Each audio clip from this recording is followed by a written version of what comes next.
Ahoy, Hearties! This podcast episode is for you, as my guest this week is another popular cast member from the hit series When Calls the Heart.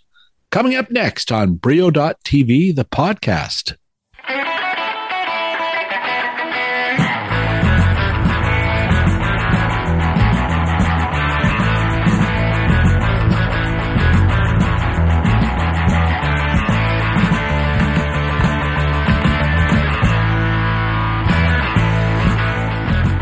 Well, every time I have a conversation with a cast member from When Calls the Heart, the Hearties start downloading like crazy.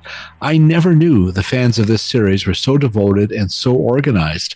I've had a great time over these past few years talking to Pascal Hutton, Andrea Brooks, Kevin Smith, and just last year, Kevin McGarry. Who knew that there were so many McGarrys? Season 11 of When Calls the Heart is winding down on both Super Channel in Canada and Hallmark in the United States. The serial drama stars Aaron Krakow as schoolteacher Elizabeth Thatcher Thornton, and it's set in the 1920s. The good news is that a 12th season has already been ordered. Time to check in then with the town of Hope Valley's jack of all trades and now mayor of Hope Valley, Mike Hickam, played by my guest today, Ben Rosenbaum. Here is our conversation. Thank you very, very much for doing this today. Really appreciate it. My pleasure. Thank you for having me. No, listen, congratulations.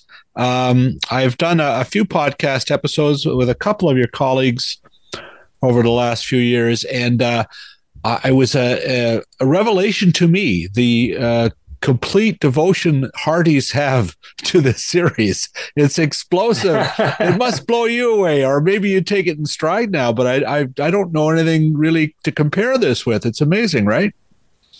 It is absolutely amazing, and we never take it for granted. It is. It feels like a true gift, and really an honor to be part of something that has touched so many different lives. Yeah, that sure seems to be the case. And congratulations. Your show When Calls the Heart, it's the number one show on Hallmark and also on Super Channel, you've been with the show. You actually were in as far back as season 1, correct? That's right. Yeah. Hickam has a long history on the show, even though we didn't maybe know his first name for a few seasons. Yes, that's right. And it continues to morph. I don't know anybody else on the show who has as many nicknames as Mike, Michael, Mikey, Hickam. Well, there you go. And just run down the list. Like he's been, always living in Hope Valley, but worked at the Mercantile, Lee's Sawmill, Gowan Petroleum, the Queen of Hearts, mayor. Like he's had just about every job. Right? Yeah, it's true. He's been all over the place. I was lucky to be on the set. I'm based near Toronto, but I was out in BC many years ago with the producers and got to go down to, I think it's Langley, BC. It's where it's near, right? That's right. And visited this incredible outdoor village that has been constructed. It must be an amazing place to be an actor, to be in this make-believe world, because it's all real, and there you can actually walk in and out of some of these buildings, right? Absolutely. Yeah. It's particularly fun that way, and very easy to get into the reality of the show, because we put on the costumes and we step onto Main Street, and we really look that way, and we are there in that town. It's the only difference is that we usually have some sunglasses and our cell phones with us, but otherwise we really transport back in time.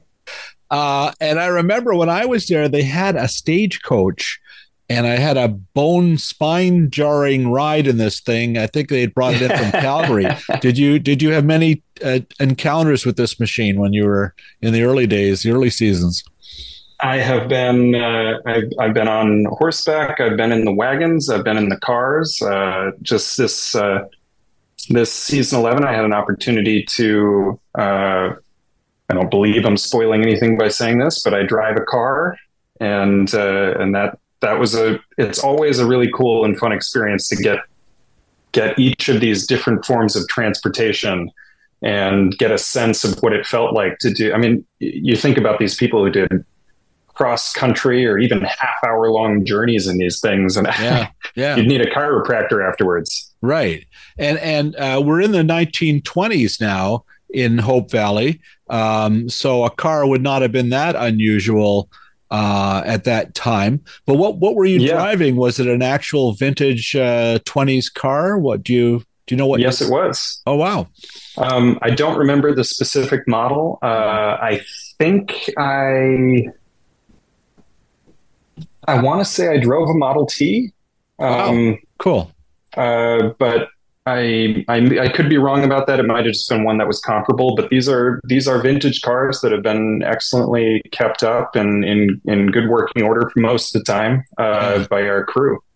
And you've been there long enough. You have seen Hope Valley physically grow. Like when I was there, it seemed impressive. There were 7 or 8 buildings. There was a school and the mercantile and things. But every time you go back for another season, there's probably another building, right? It's true. Some of them have transformed. What was once Dottie's dress shop is now the Yost Pharmacy and Ice Cream Shop. And what was Gowan Petroleum has been many different things on the interior. Sometimes it's somebody's bedroom where we're shooting, or now it's the kids' sort of play space where Molly is looking after them. But yeah, there's been a lot of change over time there. It's a growing town. And when you said you get fitted for costumes and everything, the clothes range from the 1920s to maybe the 2020s, right? Like it looks like you guys just came out of Mark's Work Warehouse half the time now. Very different costumes for the show. Is it more relaxing maybe than when you first started on the show, where you maybe had stiff collars and things like that? Yeah, it's funny. I notice it sort of depends on the character. There have been, I always looked at Paul Green's character, played Dr. Carson on the show, and he always looked basically like Paul Green. Like the shirts he wore were, it felt less like a 1910s buttoned-up doctor and more like relaxed and beachy vibes Paul Green. But then, you get somebody like Lucas Bouchard, who's buttoned up and dressed to the nines in his 3-piece suits, and he looks very much of the period. And of course, with the women, there were a wide variety as well, from those who chose to wear the corsets to, have the clothes fit a certain way and feel a certain way while they're acting, and those who chose not to. But regardless, it somehow blends together to give just the right amount of historical accuracy with kind of that Hallmark fantasy world that we live in. Yeah, why not? I mean, even the Mountie tunics have gone through transformations over the years on the show, I noticed.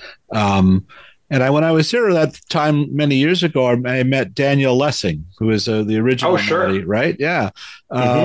Quite a character. I had a chat with him a few times. He's from Australia, I believe, originally, right? That's correct. Yeah. Does anyone ever hear from Daniel Lessing anymore? I know it's been probably 6-7 years since he's been on the show. It's actually funny timing to get that question, because even last year I would have said no, I hadn't heard from him in a while, but I actually got the chance to sit down with him and have a coffee in Vancouver. Nice. Just in February, when he was up there filming a movie with Aaron Krakow. Oh, fantastic. So that's great. Got to sit down with him and catch up, and it was really lovely. He's just he's a sweetheart. He's a good guy. Seemed to be a lot of fun too. Funny guy. Yes, absolutely. Yeah, that's great. Well, let's talk a bit about yourself. You're from Minnesota originally. Is that true? That's right. Yeah. Wow. I was actually born out in Los Angeles, but then grew up in Minneapolis, Minnesota. And how did that transition happen? Were your parents in the film business or have anything to do with the industry at one point? Or Nope. The family trade is actually they're all lawyers. My mom is now retired, but she was a Hennepin County judge, and my dad is a corporate lawyer. And no, it was just a move that came from family dynamics changing, and my mom is from Minnesota originally. So I moved back to be with family there. And then my dad found a job in Minneapolis, and we put down roots there. Wow. I've been briefly in Minneapolis many years ago, and I believe that where the Mary Tyler Moore show was set, right? That's right, yeah. There's a statue downtown for doing the famous beret toss. I was going to ask about that. I mean, that must be very iconic to be a part of that show, and even the house that they used to show on the exterior for Mary Richards was actually in that city, right? Yeah, there was it's a big deal when you're you're a town that isn't Los Angeles to have a show that is representing you to the world. It's nice. Fargo isn't the only thing that shows off Minnesota. Right. It's the other side. And being from there, you're almost like, you're just across the border from Canada. And you've lived a lot of your life now in British Columbia. You must feel, a third Canadians at this point, right? Yeah, it does feel like there's a lot of similarities between, my experience in Minneapolis especially, but the Midwest and Canadians there's a similar kindness and politeness, and so I felt right at home when we started working up in Vancouver and spending more time there. And I love it so much, I've actually become a Canadian permanent resident in addition to being an American citizen. So, my goodness, really? I'm really, really fall in love with the country. What's involved in that? Do you have to do a history test of some sort to obtain that status? No, I would receive a lot of jokes about how they, have to get me out on the hockey ice and see what I can do. And, if I'm able to ride a moose bareback through the woods and how much syrup I can drink, and that, all kinds of jokes that would be thrown my way. But no, it was just boring old paperwork with the help of a lawyer. I wish it was more fun than that. Hopefully you had a family member who could step in and help you at that point. Yeah, that's right. Why aren't they ever useful in that way? Well, hopefully you get some sort of a discount at Tim Hortons then, just to be that. There you go. With that status. Yeah. And it's been that's quite an incredible run, Ben, to be associated with one series. And by the way, congratulations, already renewed for a 12th season. That's quite a run, right? Absolutely. Absolutely. I'm very excited about that. Yeah. Don't go away. We'll be right back with Ben Rosenbaum.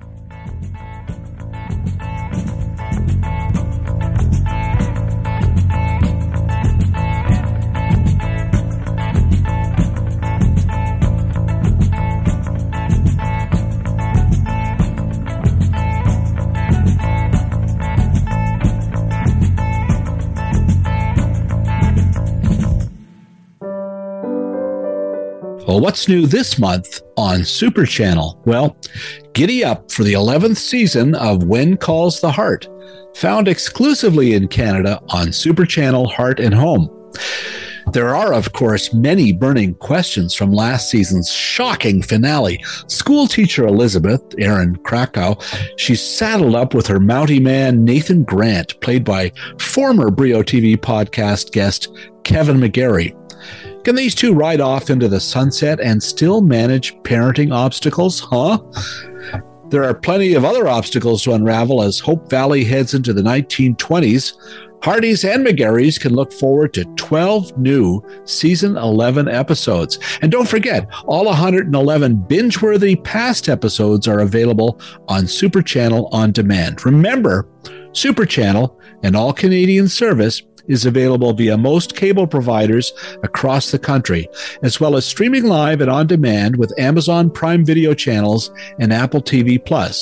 You can also check out Super Channel Plus, available now on the Roku platform in Canada.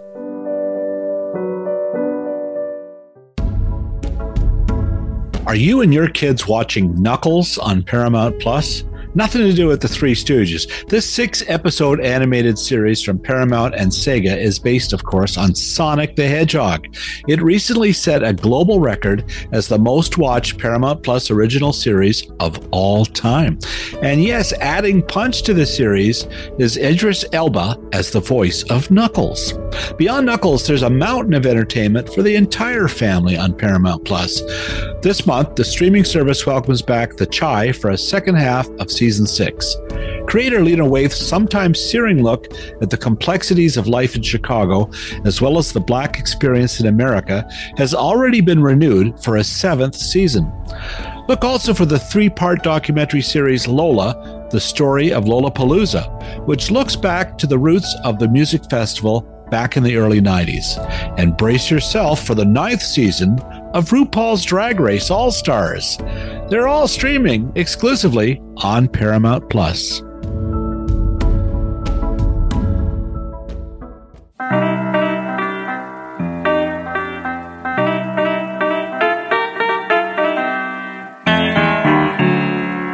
And we're back with Ben. Walk me through the process that I know from reading your bio. You've lived in a few cities. You've had acting credits on stage and other places. Just what was your first job in television? Actually, I want to say When Calls the Heart was my first TV job. Amazing. Wow. Yeah. Let me give that a little thought. I'm fairly certain that's true. I'd done some short films and other things on camera, but I think that was my first TV gig, and really where I've cut my teeth in terms of being in front of the camera, getting comfortable with that, what comes with that kind of acting, what's expected, and how to prepare for that versus what I grew up with, which was the stage and live theater. And what kind of roles did you do on stage? Were you, Shakespearean or contemporary? Where did you cut your teeth? All of the above. Coming out of when you go through, I did a BFA acting program, so a 4-year conservatory style program. Just me and 19 other classmates. If they didn't, over time there were some people who left the program, but I think we graduated with 17, but it was a small group and we were together all 4 years. And so during that time, studying the classic works and contemporary works, we got to play all different kinds of roles. I mean, that's where you really get to stretch and play and do some things that you would never get to do in the professional world, where they tend to cast more to your physical type. So in school, I got to do some really fun stuff. My favorite role was Klingelhoff in Steve Martin's The Underpants. And he was an octogenarian with a comedic amount of Tourette's, who comes in and says some wild and wacky things throughout the show. And it was a really, really fun role, and probably not one I'm likely to get to play again for at least for a very long time. Well, no, but then out in the professional world, it was, I played D'Artagnan in The Three Musketeers, and the leading young man in a play called I Hate Hamlet. And so more traditionally towards the type that I was at that time, just a guy in his 20s, and starting to get used to that world of like, oh yeah, not everybody is going to be looking to stretch my range and see how far I can go. In the professional world, they kind of want you to play what you are. Well, that's great, but you've also, I think, in your as Hickman over the seasons, shown quite a bit of range, not just in the various occupations, but what I appreciate about your role on When Calls the Heart is that you often are involved in some of the lighter moments. And to me, I think it's always important for a drama to have that, right? Like not to be totally serious. Absolutely. Yeah. That must be you probably look forward to getting the bits, the business to play some of the shtick on the show, right? I do. I really enjoy being some of that comedic relief and offering a little bit of the balance to the drama. It's what I like to see in the shows that I watch. I like there to be some levity, and if it's not outright comedy, at least a wink, a sense of humor from a show. So it's not all too heavy. But I think our show has struck a really nice balance through the years, and I'm really proud to be a part of that. Yeah, I saw a quote that you on another podcast. I believe you were talking to some folks, and you mentioned back in early days, you got this sort of a cue to your character, or at least to the future, was that that they were excited to see this Barney Fife character grow into a bit of an Andy Griffith, and that of course struck a chord for me, being older and literally being around when the Andy Griffith Show was on. That seems to have been pretty accurate, right? Because your character has made that transition to a certain extent. Yeah, that was something that was said to me by one of our previous showrunners, John Tinker, and that was a reference point for him, talking about wanting to take what he saw as a Barney Fife character and transform him over the course of a couple seasons into more of an Andy Griffith, and that really culminated in the journey towards Hickam becoming the mayor.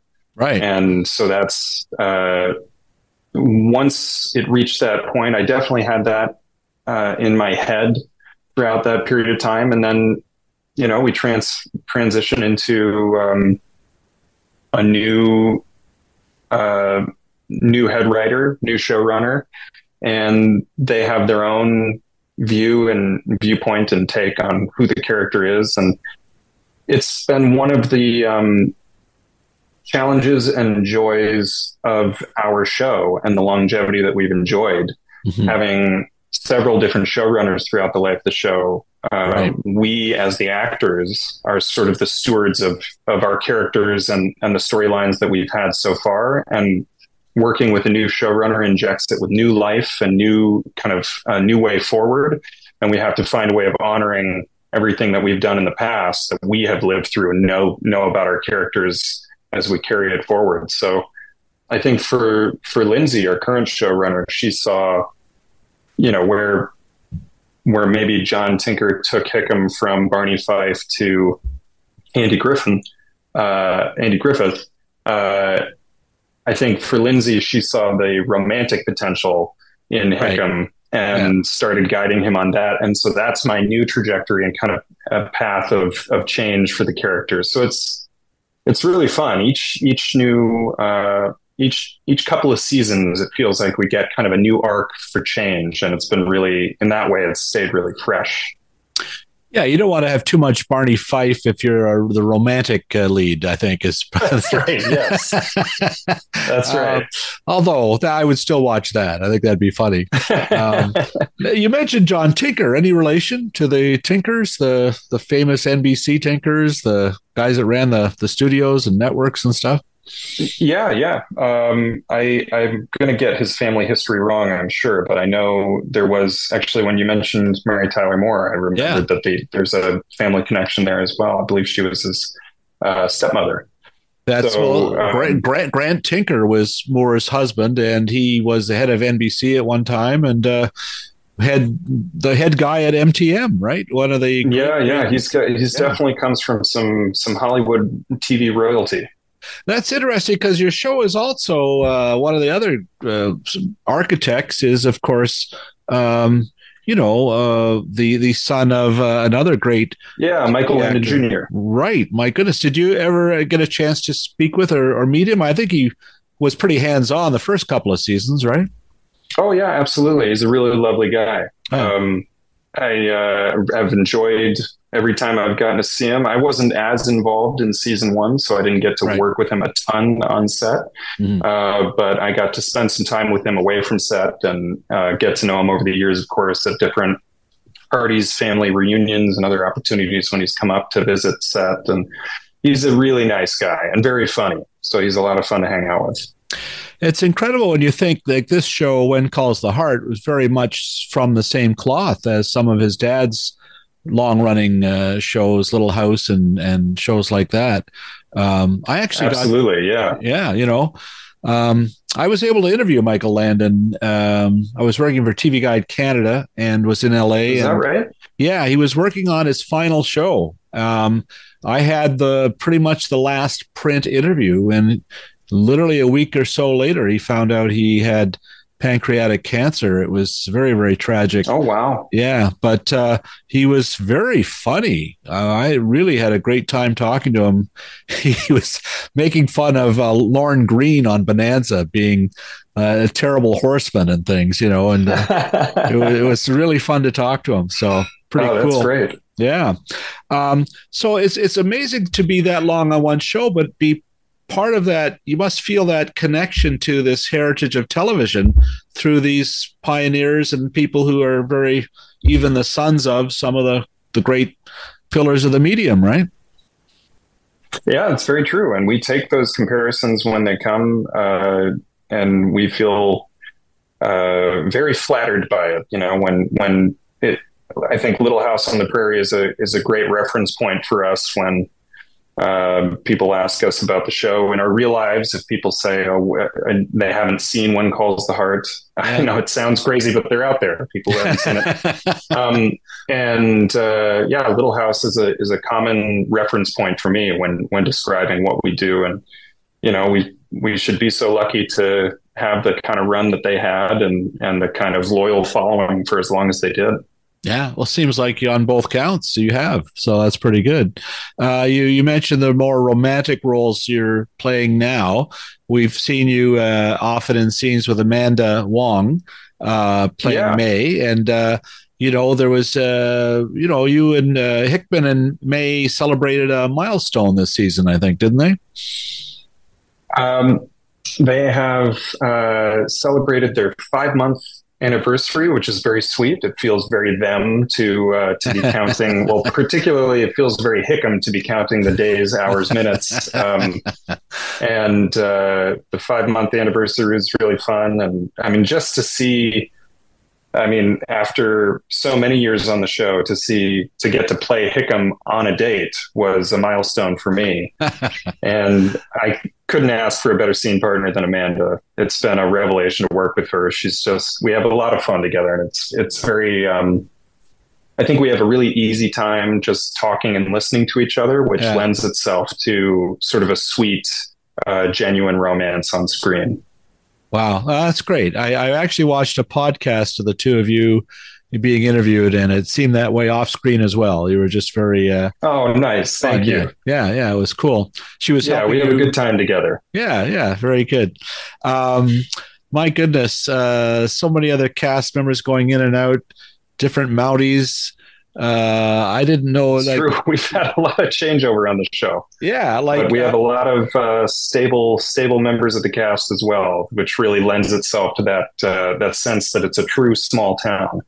Yeah, well, I guess too the number one on the call sheet remains Erin, of course, and she absolutely obviously has set a good tone for everything to follow. I spoke with Kevin McGarry last year. And he certainly his storyline caught fire last season pretty much too, didn't it? Oh yeah, he's really done a great job, I think, bringing this character to life in a way that has enjoyed a slow burn, and now, as you say, is kind of catching fire. I mean, I know I learned that there were McGarrys as well as Hearties. So are there Bennies? I mean, what what do you call your army?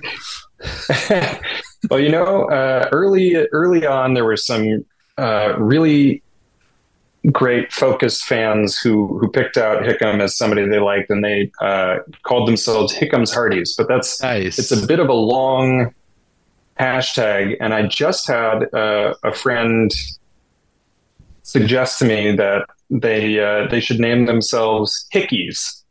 And I realized it was sitting right there. It was. Right there. It is. That's fantastic. Right there in front of us the whole time. So, I can't name my own fan group, but I would hope anybody listening to this might catch on and maybe take it upon themselves. Maybe the idea just kind of pops into their own head.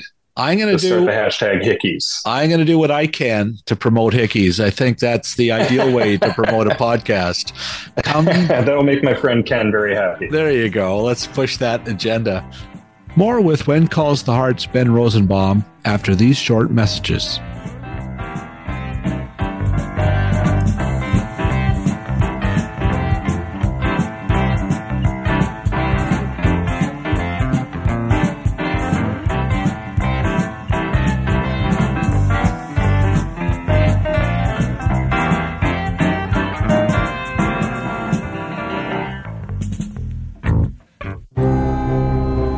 Well, time once again to speak with Emily Gagne from Hollywood Suite. Emily, what do you got for us this month? Well, Bill, I've got some incredible series. I know that we're known for movies, but we actually have series, if you didn't know, and there's some great ones coming this month, including Mr. Bates versus the Post Office. Have you heard of this series, Bill? Mr. Bates versus the Post Office? Yes. No, what's it about? It's about the UK fight with the postal workers and the government, and Toby Jones stars in it. It's a really incredible true story. And if you know anything about it, I think you'll enjoy it. But if you don't know anything, it's just an interesting true story that I think is really going to captivate you. So nothing to do with Norman Bates. Norman Bates is not in it. No. All right, good. No. Okay. This is a different Bates. Gotcha. A little bit less killing, Nice. But still a lot of drama. And it's coming to us at the end of May 28th. There's going to be like a 2-night premiere, but you can also stream it if you're more of that kind of person. All right. Well, another series? What else you got? Yeah, Until I Kill You is our other big series right now, and it is a world exclusive, so you can't watch it anywhere else. Oh. And it's a true crime drama, so if you're into that, I think you're going to love it. I'm not going to tell you anymore because I don't want to spoil it in case you know the true story, but Until I Kill You, our viewers are loving it, and I think potential viewers will love it too. Until I Kill You. Wow. I know. Worldwide exclusive on Hollywood Suite starting right now. Fantastic. All right. Thanks, Emily. Thank you, Bill.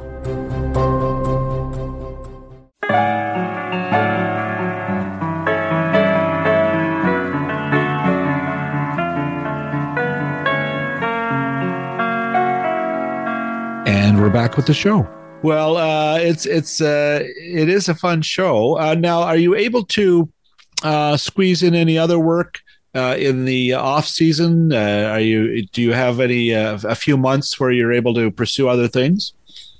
Yeah, that can be sort of self-generated. One of the things that when you're on a show like ours with the talented cast that we have, one of the things that can kind of happen is while we're sitting around waiting for our scenes, we'll get to talking about different ideas we have for a Hallmark or a Super Channel movie that we would want to create ourselves to star in. So there's a lot of that sort of writing and coming up with ideas together. And then, of course, there's just a natural path of auditioning. I have my agent in Canada, and I'm auditioning for things throughout the season and throughout the hiatus as well. So it's just the work of being an actor is never really done, never really takes a break. Right. And in Vancouver in particular, it's quite a center of production. Absolutely. Yeah. So you must have opportunities that are nearby, but have you worked in other places in Canada? Have you done anything in Toronto or other? I worked in North Bay. Oh my goodness! Movie, yeah, up in North Bay, and actually getting there was a whole story unto itself. I flew in. There was a blizzard that blew in while I was trying to fly into Toronto, and we had to circle for so long that we were threatening to run out of gas. We had to land at a nearby airport that was out of harm's way, refuel the plane, fly back to Toronto, and by that point it was like 2 or 3 in the morning. So of course there was no way for me to easily get to North Bay at that time. So production hired a driver to drive me through a whiteout blizzard up to North Bay. I got in, I hope my math isn't off here, but I remember getting in like 6 a.m. and I had to be on set at noon. So it was, it was a quick turnaround. I was not the best, not in the best shape. I was pretty poorly rested for that day on set. What was the But production? everybody was really kind, and it was a movie that I did for Netflix, and it was called, hang on, Christmas Inheritance. Okay. All right. There you are. Yeah. Yeah. Well, they do a lot of Hallmark Christmas movies in and Netflix and for other people too. Yeah. North Bay, Sudbury. It's become quite a production hub. I've been in there myself, interviewing people, and yeah, even that's sort of the coin toss from Toronto is, do you fly or drive? Because you can be there in 5 hours in a car, 4 maybe, Sure. if you're really in a hurry. But yeah, good for you to have dipped your toe in that land as well. Yeah. But you've lived other places too in the States, right? Los Angeles, of course, but you must have worked all over the place down there. I spent time in New York City as well. Between Minneapolis and New York, I actually was part of a national tour of a couple of Shakespeare plays. And so we took those all around the country. We started and ended in New York, and I just didn't leave. I just stayed after we finished our production run in the city. I stayed in Manhattan and started doing regional theater from there, and eventually then Vancouver and Los Angeles.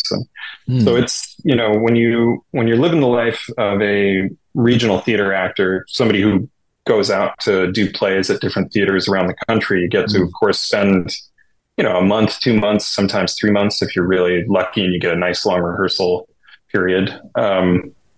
So that's been Denver and Salt Lake City and different places around the country that I've gotten to dip a toe in and spend a little bit of time. So it's a really fun way to get to know some different cities around the country. An actor's life is kind of a nomad life, isn't it? It certainly can be. Yeah. And we've been very lucky for the past 12 years to know we've got one place we're going to be for half the year. And that's true. Especially with the way the show films and out in Langley in one location, it feels rare and very special that we get to we know where we're going to be. No kidding. Did you ever look into Stratford, Ontario for Shakespeare? I know it is a well storied and historied place. I would love to get out to Stratford. Mm-hmm. My grandparents were from New York. Yeah. Would go every year up to the Shakespeare Festival there. Wow. And I think would go and watch some shows. And so I'd always heard about it growing up as being sort of a pinnacle of excellent Shakespeare and stage acting. And so I would love to spend some time there. There's actually a connection between Stratford and the Guthrie Theater, which is in Minneapolis. Wow, so of course, yeah. This is just this is a long-winded way of saying, yes, I not only have heard of it, but would love to spend some time there. Wow. Well, fingers crossed. They have a few stages, and it's great productions for sure. At this point on When Calls the Heart, you must, know your character better than anyone. Do you have opportunities, depending on the director or showrunner, to suggest storylines or, improvise at all? Yeah, it's a combination of those things. We are lucky at this point to have good relationships with, our current showrunner, Lindsay Sturman, and our previous showrunner, John Tinker. Both had sort of open door policies and were welcoming of ideas and made sure that they had some conversations with the cast. And that's always really appreciated. And I feel like it goes a long way to maintaining that series long trajectory for these characters. But then in particular, I feel very lucky that I think I've earned the respect of directors I've worked with on the show over the years, and they allow me to improvise a bit or throw some things out there sometimes, get an extra take where it's a little more free. And I'm always tickled when I see those things make the final cut of the show. I mean, you never know how it's going to go, but when you put something out there that's feels, if you have an opportunity to do something that feels unique to the character, I at this point feel confident taking a stab at it. And luckily they've made it in. Have you been in the other opposite end of that, where you get your script and you just think, there's no way Mike would ever do this. I'm going to be in my trailer today till this is sorted out. Never quite so far to that end of things. But I remember, it's funny the way these things work out, because I remember receiving the script where Mike decides he's going to leave Coulter Lumber and go with Gowan Petroleum. And I felt very strongly there's no way Mike would ever betray the Coulters. He's so loyal to Lee and Rosemary. If there's any sense that it's the selfish move to go over to Gowan Petroleum, he wouldn't do that. I wouldn't cause a rift with Lee. And then you play it out and you follow the storyline, and eventually it just becomes part of who the character is. I know some actors may feel differently about this, and there are degrees to all these kinds of questions, but we're making it all up. It's all, that's true. It's all fiction. So the idea that my character wouldn't do this, as I'm using air quotes, is, I think the more patient that we can be and more collaborative we can be, it all can work. We can make it all work. So I am now, I'm glad I never threw a tantrum or tried to back out of that storyline. It now is just part of who Hickam is, and it adds to that, what has become kind of one of his famous traits of having multiple jobs throughout the town. And that's, it eventually led to getting, I got to work with Martin Cummins, which was awesome. And I feel grateful that I got to become much closer with him just in life. I love that guy. Wouldn't have spent as much time with him had I not played that out. So, you never know where things are going to go. So I try my best to just show up on the day and make it as Hickam as possible, no matter what's written, and have a good time. That's awesome. That's great. And also just wanted your feedback a bit on, I know they have these family events at the actual location where they invite Hearties and fans to come aboard and wander and see the set. Have you taken part in some of that? What's that experience been like? I have indeed. From the beginning, it was the loveliest surprise and just so overwhelming to meet. I think what can be missing for me in TV is that, versus live theater, is that connection to the audience, and getting to feed off their energy and getting a sense of why you're out there telling that story. And so these the Hearties family reunion events that you're referring to have kind of filled that void and given us an opportunity to meet the people whose stories, who are watching these stories and for whom they are very important and can be moving and touching and help them through hard times in their lives, or they just, have their favorite characters. And it's fun to see. It's fun to see how much people enjoy what we're doing. And it really fuels us to keep telling the stories and keep doing it at a high quality level. Yeah. And as you say, you get that feedback. Again, I remember years ago when I worked at TV Guide, talking to one of the producers of Knots Landing, I think David Jacobs. Oh, sure. And he was saying how he would go and sit and have a sandwich at Art's Deli in the Valley in Los Angeles, and he would talk to the waitresses about the show and make notes. That often they were the ones that would say, no, you can't have these two do that. But that's, like you say, where else you don't have an audience, right? So you get these notes from real people, and I think it does help. Ben, I was wondering too, do you get a chance to watch much Canadian television now that you've lived so long in Canada? And then one show in particular, Murdoch Mysteries, seems, you could almost do a When Calls the Heart Murdoch Mysteries crossover now, don't you think? Well, I'll have to check that one out. No, I'm sorry to say that I haven't spent a lot of time. When we are up there working, we oftentimes don't have like cable set up in the places where we're staying. It's usually just what I bring my Apple TV and continue to watch the same things I stream when I'm here in LA as well. So it's I suddenly realize how shamefully I've behaved. I should have been watching a lot more Canadian television. But I just continue streaming whatever I've got going on when I'm, leaving to head up there, whatever's coming out new on Apple TV. And there's so much to watch. It makes me dizzy, and particularly it's overwhelming. And Apple TV right now, and I was going to get to this now. I always ask 3 questions towards as we're wrapping up, but what you're watching now.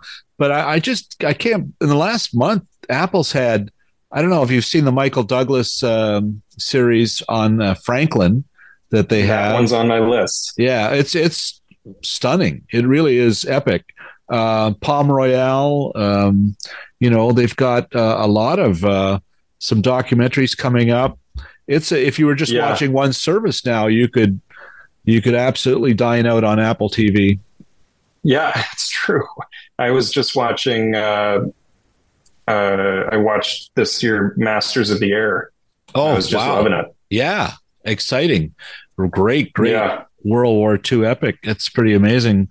So let's go down that road a bit further. What else are you watching right now?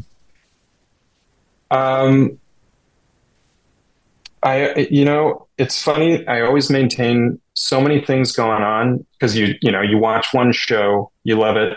It goes away in the hiatus. You start watching something else. All of a sudden, the next season of that show you loved before and it just piles and piles and piles.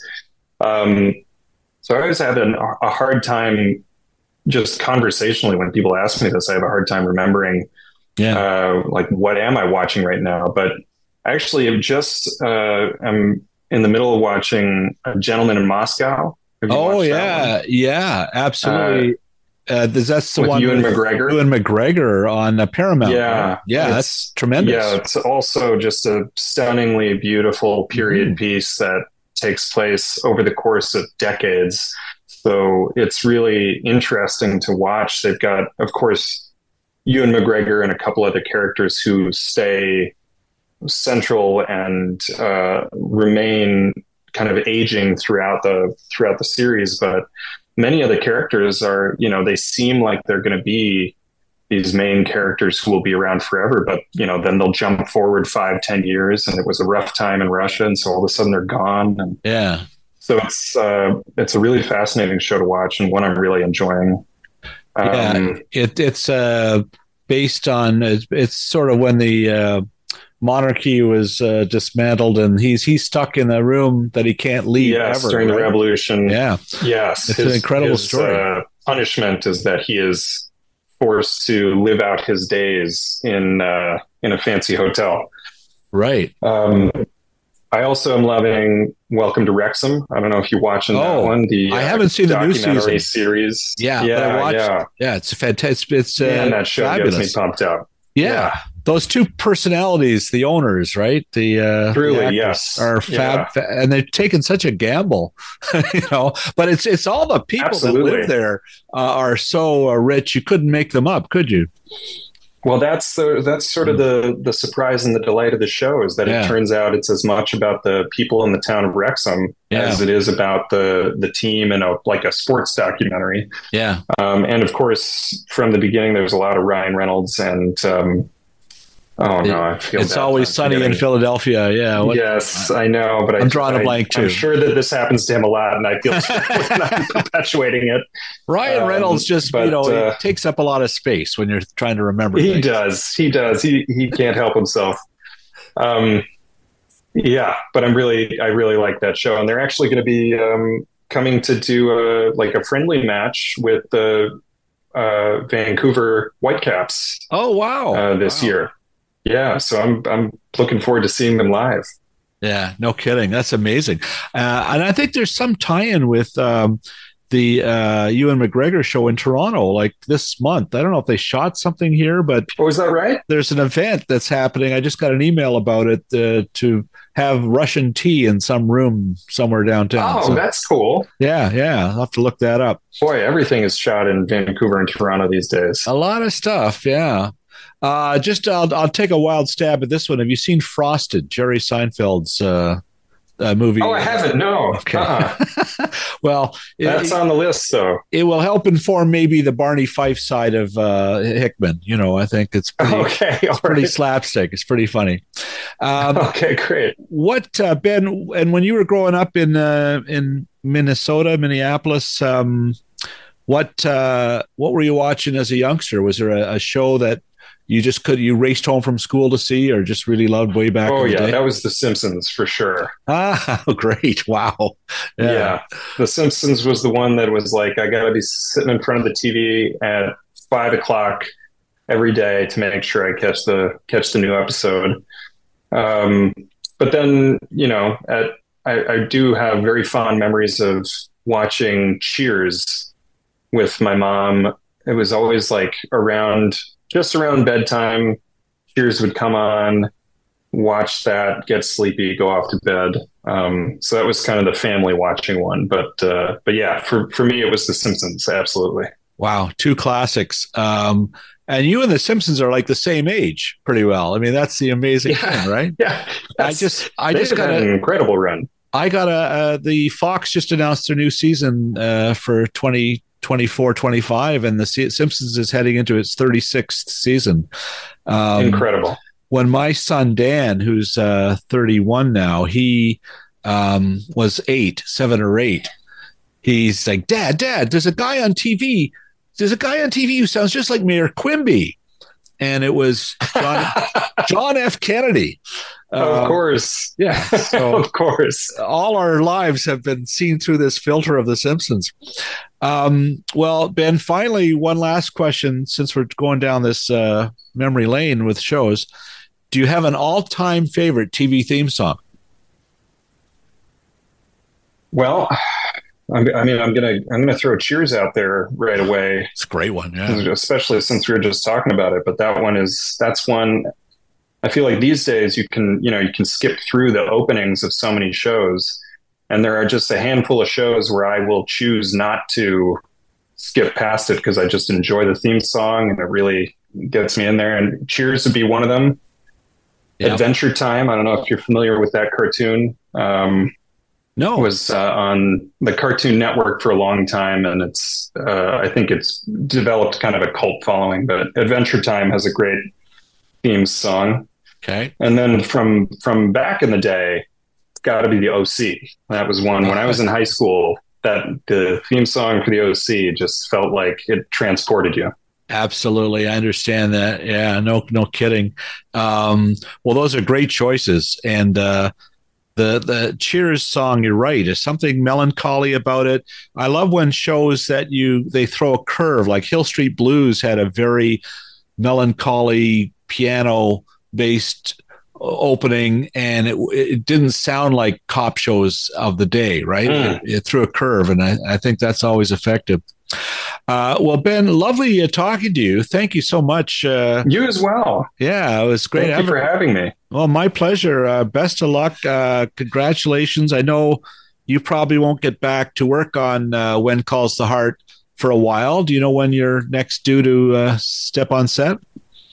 We typically get started in the kind of the beginning summer months. So I would expect to be back up there July, I would guess.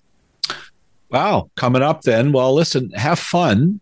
And thank you so much. We always do. Yeah, I bet you do. It would be a cool show to work on. So congratulations on the renewal. Thank you very much. Everything that you've done so far. Really appreciate it. And now I'm very excited because thousands of Hearties will be listening to this podcast. So thank you for boosting my ratings. Well, hello, Hearties, and hello, Hickies. I don't know where that came from. Let's go with Hickies. That one is Yeah, it came out of nowhere, but Hickies is just taking the world by storm. Well, Hickies, Benny's, we're going to open it up. So anyway, best to you, Ben. Take care. Thank you very much. All right, take care. Bye-bye.